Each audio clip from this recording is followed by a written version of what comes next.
Hello, Year 9. It's nice to speak to you all again, even in this bizarre remote way. So, as Miss Hughes or Miss McVeigh told you, I am taking over your lessons from today, and we're going to start with A Wife in London by Thomas Hardy. Now, I know that it's been a long time, about a month, if not more, since you read anything about this poem, because it was back when I last did the lessons with you. So we're going to start today quite nice. We're going to kind of reflect on what I taught you all those many weeks ago in terms of context, and we're going to just have a look at the title. So nice easy introduction today, and then there will be a quiz at the start of tomorrow's lesson to test your knowledge on this PowerPoint. Okay, so if you're still working in your book because it's not finished, please write the title, A Wife in London by Thomas Hardy. And obviously, if you have finished, just jot it on paper. Please, I'm sure both misses have said this as well, please make sure these notes are kept safe regardless of where they are, because you will need them for your GCSE, and it will obviously really make your revision a lot easier when you come to revise. Okay, so I'm going to start off with a quick quiz. I'm going to give you the answers, so don't panic, and just to see what you can remember about the context of this poem. It was one of the later ones that we looked at when we did. Remember when I wrote a letter to you about all the different poems? I hope you've enjoyed the World War I poems, and the two that I'm going to do are from different wars, but no more, because otherwise I'm going to spoil your quiz. All right, so number one, can you remember what century this poem was written in, or even better, if you can remember the year? So just jot that down if you can remember. You can pause the video at any time to give yourself some thinking time, or if you're super smart, you can look back in your notes. Number two, what war was the poem written about? Number three, is it a traditional or modern war poem? And number four, this poem is typical of Hardy. Do you think that that is true or false? Okay, pause if you've not got all your answers down, and then unpause when you're ready for the answers. All right, so question one, it was written in 1899, so that is the 19th century. So you can have a mark for either one of those, give yourself a little tick. If you haven't got that, just jot down the answer, so because obviously this will be important for your notes, and at some point in year 10 you will copy these over onto your anthology. Your beautiful collection of poems we'll give you when you get back. Number two, it was written about the Boer War, specifically the Second Boer War, but the exam board will not mind if you just write Boer War. It is a modern war poem, but it was written during a period of traditional war poetry. So if you remember, this was one of the poems that was like a bit of a rebel and subverted its time period and went against the norm. And he wasn't willing to kind of write a celebratory war poem like we saw from The Soldier with Rupert Brooke. And it is definitely true of Hardy. He was a bit of a rebel, and he was very, very, very honest and realistic in his writing. Most of his books are pretty miserable to read, but in a brilliant way. Don't let me put you off him. He's a great writer, and his stories are really rich. And it's kind of like the equivalent of watching, a tearjerker now. Yeah, films that make you cry. Okay, so it doesn't matter whether you got 4 out of 4 or 1 out of 4. Well done if you did get 4 out of 4. You've got a brilliant memory. But the whole point is that we're going to revisit this today and make sure that you know the answers to these questions. And obviously the quiz tomorrow will help me test whether it's stuck back in your brain again. All right, so I just want you to make some context notes now in your book or on paper that you're going to keep and treasure forevermore. So just a few things to note about the Second Boer War, which will help you understand the poem, and also it'll help get you context marks in the exam. So these are things about the war that have shaped the poem and how it's been written. So firstly, it was fought in South Africa in 1899. So actually, if you think about it, it feels like I don't know, hundreds of years before World War One, but it really wasn't. It was only 15 years. But if you remember from our history of war, our journey through war poetry, war changed considerably at World War One, didn't it? Do you remember there was new weapons invented, and obviously trench warfare, horses weren't as useful, etc. So I think that's why it feels like such a long, big time difference. Yeah, okay. Now, obviously, the reason I've told you it was in South Africa is it's just good knowledge to know. But also, it's that distance that if it took letters a long time to get from the front in France in World War One, imagine how long it took for them to get from Africa in 1899. So soldiers would communicate with letters just as they did in World War One, but you had this really long time lapse for when they would arrive, and that's really important for understanding the poem. I've already said that. Deaths again were reported via telegrams. This happened in World War One as well. So obviously, again, that would take a long time. A telegram is a bit like a text message of the olden days. So there were limited number of characters. I guess it was like a bit like writing a tweet now, actually, because now we text on WhatsApp and we just write as many words as we want, don't we? But when I was growing up, a text message, you only had so many characters, and it cost you 10p, and you really struggled to get it within 10p, so you didn't waste another 10p. But so it's kind of like a tweet where you only have 140 characters. So telegrams would have to be quite brief if you want to add that to your notes. There was no sort of talking around the houses. You'd have to just say what happened in them. Okay. And then, as I said to you many moons ago, many did die from disease in the Boer War. There was, simple infections could spread around the camps very, very quickly. All right. So that's all you need to know about the Second Boer War. Obviously, if you're interested in it, you can go away and do a lot more research and find out lots more about it. But in terms of understanding the poem, this is all you really need to have an understanding of. Right, I just want to mention London in 1899 because obviously the poem is called A Wife in London, and Hardy very consciously positions this wife in London. So just only a few notes. Firstly, as you know, 1899, we were towards the end now of the kind of period known as the Industrial Revolution, aren't we? So it would have been very polluted, very urbanized, very, full of industry, and quite a lot of overcrowding, really. So overpopulated. If you think about the fact that in the last 100 years, how many people have flocked to London. So you might sort of see it as this vibrant place that's full of people and they're all working and leading to industry, being in industry, etc. But there was so much poverty and there was so much kind of people, we're still talking about Victorian work times here. So, long hours, etc. Actually, it would have been quite a lonely and isolated place. And the reason I've stressed that is because that's very much the tone and focus of Hardy's poem. He very much focuses on a sense of isolation and anonymity you might feel in a big city like that where it's full of people but you don't really know anyone. And if your husband's gone away to fight in a war, then you've lost your kind of daily comfort, your daily person of interacting with. So it would have felt, I think, quite lonely and isolating, and that's definitely what Hardy has chosen to focus on in his poem. I'm not saying that everyone was lonely in London in 1899. I'm sure there were plenty of social people. Okay, not sure social is the opposite of lonely, but you know what I mean. All right, final sort of section is to think about the writer's purpose. So if you jot these down as well for me, please. Again, subheading. So it's important before we go in to think about, well, what was Hardy aiming for? Given that he was a rebel, etc. We can respect the fact that he actually had something original to say that others weren't saying. So it was written at the start of the war. We know that the war started in 1899, and we also know that he wrote the poem in 1899. So hopefully you can think of another poem in the anthology that was written at the start of a war, and I'm going to ask you in a bit. It highlights the loss the country was going to experience. So he's chosen to focus on what it feels like to lose a husband, and he's chosen to focus on that negative element. He has not focused on, woohoo, we're off to war, let's go and die for our country, it'll be amazing.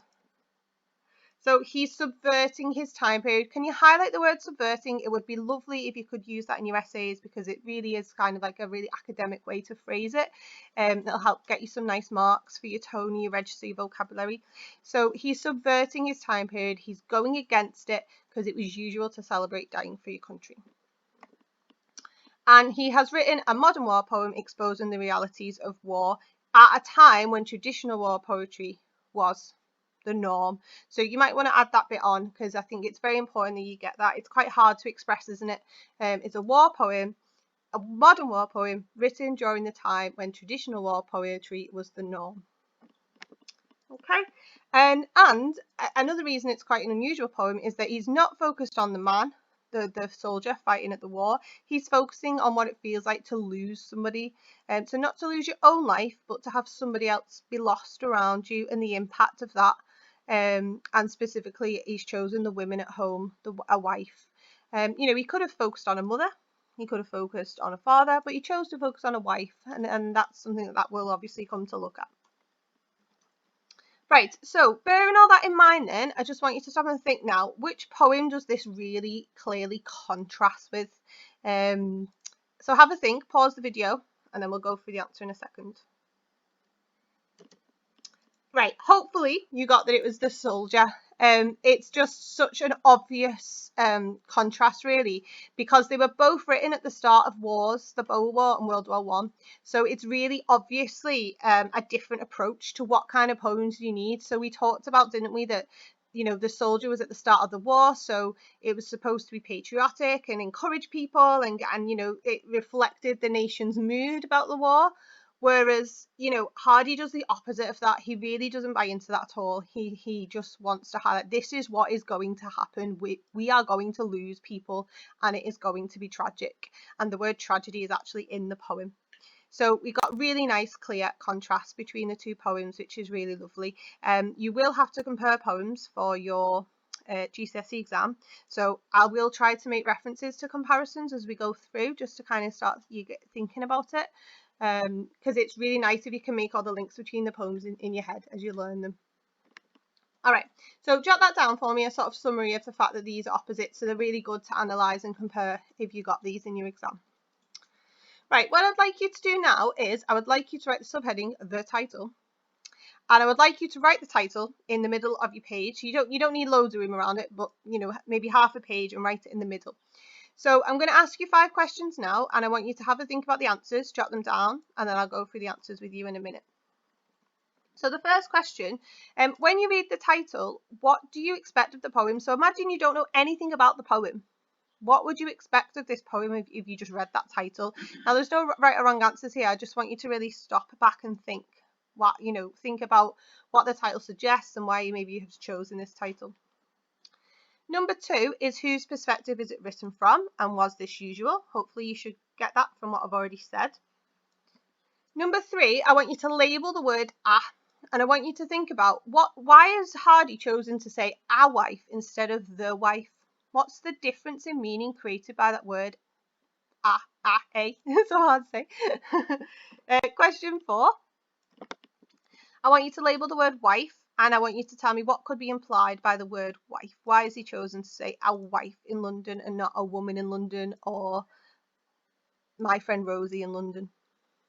And then finally, why do you think he's included that it's what he's it's a prepositional phrase. He's told us where she is. So what do we learn here? Why is he added on in London? Why might it be important?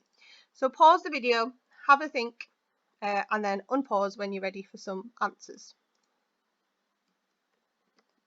All right, can you make sure you add these on in green pen, please, or a different coloured pen if you have one? So I think what the first thing, and you might have said something different, but to me, it's really not obvious that it's a war poem, is it? You know, the soldier is obviously a war poem. It's about a soldier, and even Mammoth's Wood is associated with a famous battle in World War One. Dulce et Cor Mes is harder because obviously it's written in Latin, but this poem is kind of not really obviously a war poem at all. It's a poem about a woman who's a wife, isn't it? It could have been about anything. It could have been about baking cakes or darning clothes. And I'm sort of thinking of stereotypical things a woman would have done at that time, where they would have been quite domesticated and wouldn't have worked probably unless they were really poor and had to. So I think that's the key thing to think about, that this is another way in which it's not a typical war poem. He's not created a title that screams war, has he? He's created a title that's focused on the woman, and that's important. So add that on. Hopefully you've got this, that it's written from the perspective of a wife, and it was definitely unusual for a war poem of the time. So you can give yourself 2 separate ticks there if you've got those right, but make sure you write down the answers, because this is a right or wrong answer. They're definitely the answers. Right.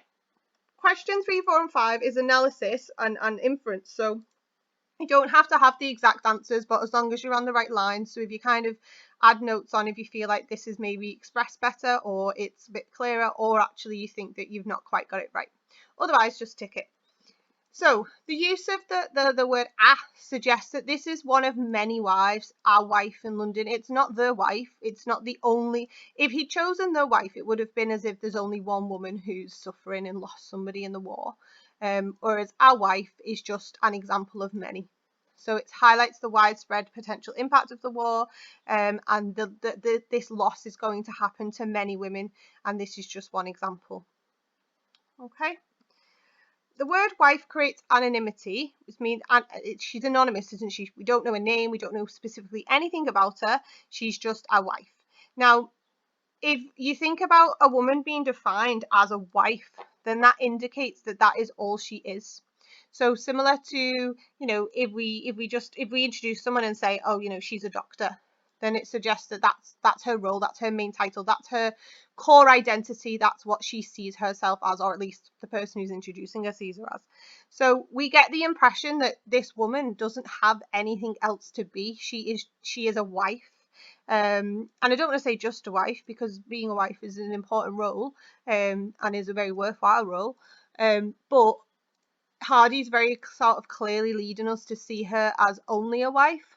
And the sad thing that you then need to think about is, well, if she's a wife and nothing else, then what happens to her when she loses a husband? What purpose does she have? What role does she have? What can she contribute to society? So you can see how he sets us up here to, for the tragedy that comes later. And then finally, the obvious answer is he simply is telling us that she lives in London. Yeah. Now, I think this matters because it's as if the place itself is going to have an impact on her grief, that the place, that being in London is going to shape the impact of what happens to her. And that is exactly what happens. In the poem, there's a sense of the relationship between people and the places that they live in. And that if she had been a wife in, trying to think of a lovely little village, I don't know, Frodsham, do you know Frodsham? South of Widnes, South Liverpool. Away from Frodsham, a lovely little village. It would have felt very different because villages are home cozy, aren't they? And people tend to know each other and knock on each other's doors with pies and things like that. Might be getting slightly confused with America's suburbia there. Whereas London is a big place. It's very, like we talked about, it can be very lonely to be there. It can be very isolating. So definitely look out for, as we move through this week, how the place is she interacts with the place and how the place shapes her response to her grief. All right, so that's it for today. That's the kind of key things that I want you to learn. Please make sure you've added to your notes and you've got everything down. What I'm going to do then is tomorrow at the start of the lesson, there will be a quiz on all the information from this PowerPoint, so I can make sure that you're okay with it all.